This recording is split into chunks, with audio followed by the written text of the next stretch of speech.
Hello guys, nanone ni Brasa Africa from Rwanda. Ese waba ushaka kuba umusizi? Waba ushaka kumenya ikinyarwanda byimbitse? Here we go.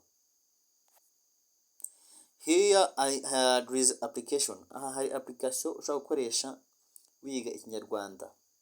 Ushaka kuba umunyarwanda. Yewe ukaba waba n'umusizi.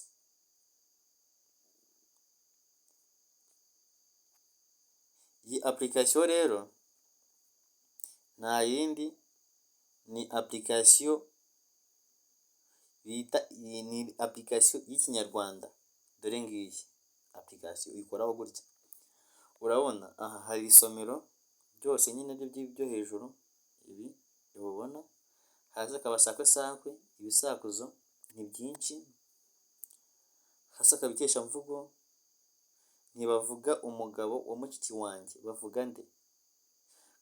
Ukoraho gutya, bavuga muramu wanjye, ugatambuka gutyo, hasi hari incamake, amagambo, aya ni amagambo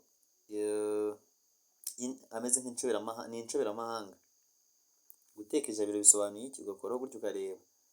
Umwami iyo yicaye bavuga ko atetse, aho ateka hitwa ijabiro,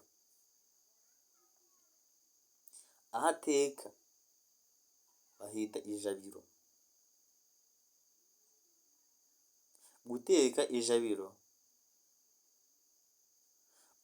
ijabiro kuri ubu byavugirwa ku mukuru w'igihugu uri mu nteko.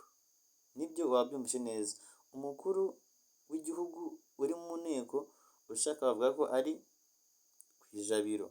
Nibyo wabyumvise neza. Aya ni amagambo ya kera, ubu ngubu ameze nk'inshoberamahanga. Aha ngaha hari imigani rero, hari imigani miremire, imigani y'abana. Iyi ni imigani migufi ariko wazanga ku isomero hari imigani miremire. Umukobwa wariye ikijumba cy'Imana. Dore ngibi. Wasubiye inyuma, aha ngaha hari ibyivugo, aha ngaha hari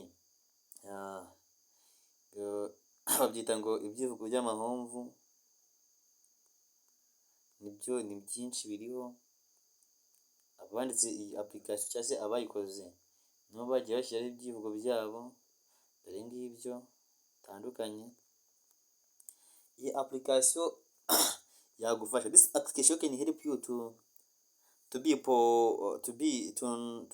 a real Rwandan. We know that Rwandan language is complex that interconnected Rwandans. So that when you know Kinyarwanda word, it means that you are umunyarwanda, you are Rwandan, yeah. Aha rero harimo ikinyarwanda cyose wabuze cyo mu buvanganzo nyemvugo bugenewe abantu bose cyangwa se bwa rubanda. Urakoze kureba ino video, kora subscribe kugira ngo ubashe kugerwaho n'amavideo yanjye atandukanye. Dore iyi application, dore ngiyi.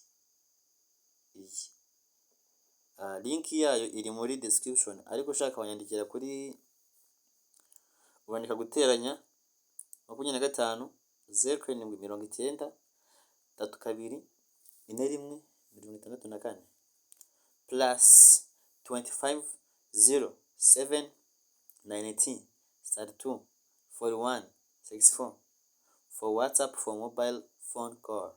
Thank you very much.